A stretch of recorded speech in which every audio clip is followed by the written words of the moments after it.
Hi everyone, this is Steve Barrett. I'm the editorial director of PR Week, another edition of Coffee Break. Really delighted to be joined by Vera today, who's the co-founder of Pay Our Interns, speaking to us from DC. Carlos, welcome to Coffee Break. How are you doing? And tell us a little bit about Pay Our Interns. Thank you for having me, Steve. So Pay Our Interns was an organization that I co-founded 3 years ago. And the whole point of it is, how do we ensure that everyone in the country has access to work experience through paid internships? And really, regardless of their socioeconomic background or field. And why did you feel there was a need for that? I mean, we've all heard stories of people getting internships and they're basically told to go make people a coffee and, not really getting proper work experience, treated as a dog's body or free labor. So I guess it's obvious why internships are a good thing, but tell us how widespread it is that internships are actually unpaid. So, I personally had 3 unpaid internships in Congress, the White House, and the European Parliament. So for me, it's something that's very personal.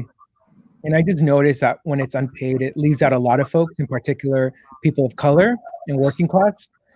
So, internships may not be seen as important, but they eventually become the staffers, right? And you end up with the leadership in organizations that don't reflect our communities. That's kind of the whole point of Pay Our Interns, is how do we make sure folks from all backgrounds can do it? Now, in terms of paid versus unpaid, half of the internships in the country are about unpaid, and it's very much on field. So like journalism, fashion, media, it's a lot of unpaid internships. And then the tech sector, it's mostly paid. And in government, it's mostly unpaid. And is that because, I'm pleased to say that actually at Haymarket Media, we do pay for our interns, but I do know that a lot of media outlets don't, especially in certain fields like sport. It's almost like, wow, it's just so cool that I'm working, doing sports content. And they do kind of take advantage of that, or fashion or whatever it is. And I've seen that throughout my career a lot. So I hear you. I guess it's the same in the White House. The glamour almost of working in DC in that environment means that it's almost seen as like a privilege. But like you said, that means that it's only people who can afford to do an unpaid internship who get picked. Did you notice that when you were doing that internship? And did you see a certain type of person, maybe kids or friends of kids or people and it's almost like a self-perpetuating system, isn't it? Oh, 100%. There was a report that Washington Post did on how over half of the interns in 1 year for the Obama White House were connected back to the administration, whether it was children of senators, of business executives, of lobbyists. And it's for both parties, right? It is what it is, right? That's what happens. For me, it was a struggle because, I couldn't afford to buy new professional clothing, right? Because you need one every day under the White House. So it's little things that I think folks don't think about. And, I'll add, what we're known for is our work with politics and nonprofits and getting Congress to create a internship fund, first time in history. So now they're paying their interns. But our work has started to go beyond that. So I'll give you an example. The PR Council, which represents 110 PR firms in the country, reached out to us about 1.5 years ago and said, hey, we want to create a resolution that would be binding, that would basically push our members all to pay their interns. And, and we worked with them on that, and it's $15 an hour. But I think one thing that's very important to know, and that's something that they wrote about, is I know there are other PR firms that do pay, but it's not just about paying, but it's examining who are getting these paid opportunities. Because sometimes it's still the same groups of people. And then one last example I can give you is I remember during my internship, we had a 3-day weekend. And meanwhile, I was working, there was a couple of them that went to Aspen, to go ski. So that's kind of that difference between me and, other folks. Yeah, you're right. And it's really expensive to live in big cities where a lot of the internships take place, like New York or DC or San Francisco, Chicago. So it's not just being paid for subsistence, it's the housing opportunities as well. Is there anything that can be done on that front as well, to help people with housing if maybe they're not based in that city, but they want the opportunities? If you want to work in media, it kind of helps to come to New York. Have you seen anything? Have you promoted anything that helps with that sort of side of it? I mean, I think one is making sure that, you know, the stipends that you're giving to interns are a little bit higher. And you're right, over half of the internships in the country are like in 6 cosmopolitan areas, right? One thing I've been seeing is virtual internships. In some ways, they kind of level the playing field because you can do one from South Dakota and be interning in New York City. So I think that is one of the ways to kind of get over that barrier. Um, Besides in paying, because to be honest with you, there's not that many foundations or scholarships that like help you paying rent, but I think there should be more of that, because I think that's like the biggest cost. We polled interns and we asked them, what's your number one concern? And it wasn't pay, that was second one. The first one was housing. You know, like as long as people have like a roof under their head, they'll kind of come up with everything else, but it's a big issue. Yeah, it's a good point, and one well made. Have there been any? So, in a funny way, the COVID-19 period has been slightly democratizing in that everyone's doing virtual internships now. So, do you think that's actually changed things a little bit? Yeah, I mean, I think in some ways it's a good thing. Obviously, everything's virtual, like under different circumstances. But yes, with that being said, so we actually launched an intern relief fund where we give cash to students that had their internships canceled for the summer. But we also had applicants that, you know, like had paid internship in New York City with an ad agency. That ad agency did not cancel it, but made it virtual. However, they switched from paid to unpaid. We think that's a problem. Obviously, you don't incur the same cost doing virtually, but you still have bills that don't disappear simply because, you know, you're not going into the office.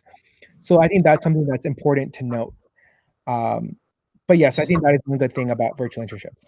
Yeah, and have you seen, I noticed the PR Council did something with a virtual study programs as well this summer or this year that they started. Have you seen positive benefits from that work that you talked about with the PR Council over the 18 months that you've been doing it? 100%. There's definitely been some changes, and I think more information should be coming out, kind of like the before and after. But I think it's awesome that they did that, and more folks, like, I don't know if there's a fashion council, but if there is, they should be pushing their own members to do the same.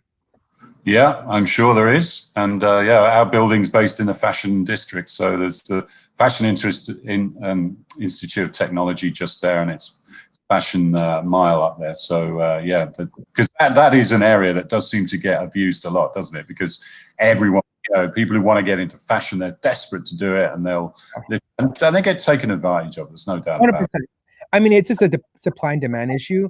There are more people willing to do it for free, and those employers know it, and they take advantage of it. And then for some folks that like can't afford it but still want to do it, they'll take out student loans to do it. And I think that's a shame. As you know, students already owe over $1.5 trillion in student debt. You should not be getting to more debt to do a work experience. Now, some folks may say, well, you're there for the education, right? Not for pay. But like you mentioned, you still have to pay rent. Most internships cost $6,000 for 3 months in these areas like New York City or San Francisco. So tell us about your own personal experience with internships, because it sounds like you had some really interesting ones, and you did manage to do it despite all the problems. What did you get out of it, and what was it able to give you as a stepping stone toward a career or to doing what you're doing now? So like my Hill internship, it was unpaid, and coming from a low-income family, I couldn't ask my parents to like help me out financially. So what I ended up doing was I was working about like 20 hours a week on campus, interning about 28 hours a week, and then taking 6 courses as a 17-year-old. So like as opposed to like trying to enjoy the internship and learn, I was basically fighting not to fall asleep. I also noticed, walking down the hallways of Congress, that the only person that looked like me there was the custodian, and then similar experiences at the White House and like European Parliament. I will add that even though, I had all these barriers, I had the immense privilege that I went to school in DC. If I didn't, I would have been able to come and have these experiences. So I very much think that's what helped me. And frankly, it's not enough if 1 or 2 people make it, and succeed. You need to have a systemic shift. So I think that's important. Sure. Yeah, and a lot of people are talking about that, especially given the incidents this summer around racial injustice. people want to diversify their workforces. I think there is a will to do it. They're finding it very difficult because it is new for them. And what would your advice be? And what can having a truly diverse workforce add to an organization? And how should they go about getting a more diverse group of individuals into the starting point of the company? I think there's a couple of things. One thing that I've learned, and I've been told by some DI experts, is you just in some ways have to kind of hire folks that are outside the networks of those in the organization. Because if you think about it, if your friend says, hey, we have a job posting, can you share it with your network? If everyone went to like Harvard and Yale, it's going to be that same network, right? So like by hiring someone that went to a state school, you're going to end up with a different network. In terms of like outreach, be intentional about it. There are a lot of organizations that only recruit from a select few schools. Stanford, NYU, and Columbia. How about you go to a CUNY school, right? How about you reach out to a community college, go to the career center. So a lot of it is just being intentional and doing that outreach that you usually haven't done. You know, so and also like mention that you pay. Some websites don't mention that. And you know, if I'm a working class youth and pay for me is like the number one factor, and it doesn't mention it, I'm not going to apply. What about building stronger relationships with historically Black colleges? How important is that? You know, I think that's extremely important, but let's not forget that most community colleges across the country have, you know, 30-40% Black population. So it's not just HBCUs, because I'm seeing this like rush to, oh, let's all partner with one or two HBCUs. You have an HBCU like in name in some ways in your local city. You know, there are schools in New York that have a large Black population and they're being ignored. So it's not just about going to HBCUs. That's a really good piece of advice, actually, and very true. Yeah, I know that from doing events at CUNY and other colleges in New York. Yeah, very, very good point. Tell us about the other work you do, because you are part of the Youth Involvement Task Force, which is the US Conference of Mayors. Tell us what's involved with that. So it's a fantastic council made up of mayors, like the name says, like the Mayor of LA, Eric Garcetti, and then young advocates. We all kind of do a different part. It all obviously goes through civic engagement, right? So how do you get more youth to vote and everything? My role specifically is how do we increase youth engagement through paid internships? You know, it's like there are some youth that want to be involved in the city, but they can't do it for free. So then like we give advice, or like I personally give advice to like certain mayors on how to craft their internship programs around that issue. So that's what I personally do. Good stuff. And what's your ambition? You've obviously got a taste for this. You've got a taste for the DC life. Do you plan on building your career there and working your way up? And what would you like to achieve in the long run? So I think I love what I'm doing right now. Obviously, I don't think I'm going to be a 7-year-old telling people to pay their interns. I don't see myself doing this forever.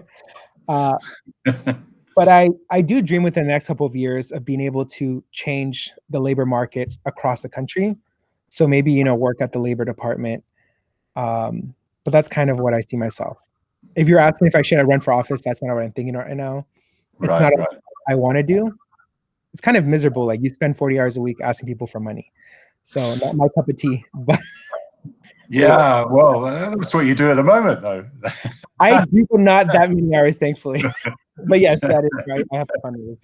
No, you're right. It is built around money, and it does detract from the real work that people want to do. You know, you see what they're fantastic, and such long hours that they work as well, and on the ground, and their time in DC. So yeah, no, that's a really good point. I wanted to add something quickly.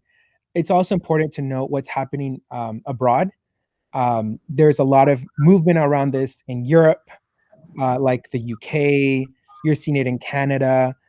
The Home Office in London, like literally sent letters to employers that were kind of skirting the labor rules and being like, you're being put on watch.